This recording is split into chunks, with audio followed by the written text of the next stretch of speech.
আমাদের রেমিটেন্স যোদ্ধারা মানে প্রবাসী ভাইরা আমাদের বর্তমান অর্থনীতির মানে ওনারা অর্থনীতির মেরুদণ্ডের উপরে ভালো একটি প্রভাব রাখে। ওনাদের পাঠানো রেমিটেন্সের উপরে আমাদের অর্থনীতির মেরুদণ্ড সচল হয়।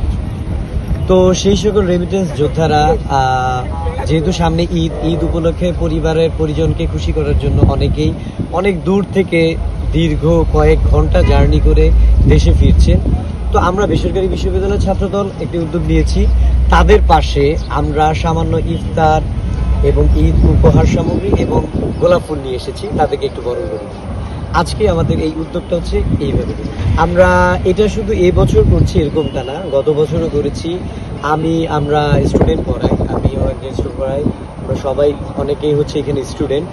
তো তাছাড়া হচ্ছে ফ্যামিলি থেকেও আমাদেরকে সামান্য কিছু শপিংয়ের জন্য কিছু অর্থকরী দেওয়া হয়েছে। তো সকল কিছু মিলিয়ে আমরা সবাই ক্ষুদ্র ক্ষুদ্র কন্ট্রিবিউশনের মাধ্যমে আমরা আমাদের এই অর্থের যোগানটা গুছিয়েছি। সবচেয়ে মজার বিষয় হচ্ছে যে ওনারা অনেক দীর্ঘক্ষণ জার্নি করার পরে এসে দেখার পরে যখন পরিবার পরিজনকে পেয়েছে, এরপরে আমাদের এই উপহার বা ঈদ সামগ্রীগুলো পাচ্ছে, ওনারা যে উৎফুল্ল, ওনাদেরকে ভালো লাগার বিষয়টা হচ্ছে এরকম, অনেকে এরকম বলেই ফেলেছে যে স্বৈরাচার মুক্ত হওয়ার পরে দেশে আসার পরে যে আমাদেরকে এভাবে বরণ করে নেওয়া হচ্ছে এবং আমাদেরকে আপনারা স্বাগতম জানাচ্ছেন, এর জন্য তারা কৃতজ্ঞতা জানাচ্ছে এবং তারা ঈদের শুভেচ্ছা বিনিময় আমাদের সাথে করেছে। বাংলাদেশের উন্নয়নের আসল চাবিকাঠির ম্যাক্সিমাম টাকাই আসলে রেমিটেন্স হিসেবে আসে। তো আমরা আসলে আজকে রেমিটেন্স যোদ্ধাদের এই ইফতারি দিতে যাচ্ছি এই জন্য, রেমিটেন্স যোদ্ধারা বাহির থেকে বিদেশে কষ্ট করে বাংলাদেশে আসার পরে পা দেওয়ার পরেই যখন আমাদেরকে দেখবে যে তাদের জন্য একটা সুন্দর ইফতারি নিয়ে আসছি, তাদের মনটা উৎফুল্লে ভরে যাবে। আমি অনেক দেশে গিয়েছি, 10-15টা দেশে ঘুরেছি, আমি দেখেছি রেমিটেন্স যোদ্ধারা আসলে কত কষ্ট করে, তারা তপ্ত রোদের ভিতরে আসলে পুড়ে যায়।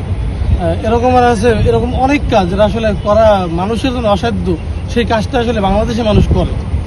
এই জন্য আসলে তাদের প্রতি সহানুভূতিও, তাদের প্রতি ভালোবাসা, রেসপেক্ট, সেই দায়বদ্ধতা থেকে আসলে আমরা এখানে আসছি তাদেরকে ইফতারিটা দিতে। ইফতারিতে খেজুর, পানি, ফল সহ আরও বিভিন্ন ধরনের আইটেম থাকছে এবং ইফতারির সাথে সাথে আমরা তাদেরকে, যারা পরিবারের লোকজন আসলে অনেক পরিবারের লোকজন নিতে আসে তাদের জন্য আমরা কিছু ঈদ গিফট নিয়েছি, যেটা ইফতারির সাথে সাথে থাকবে।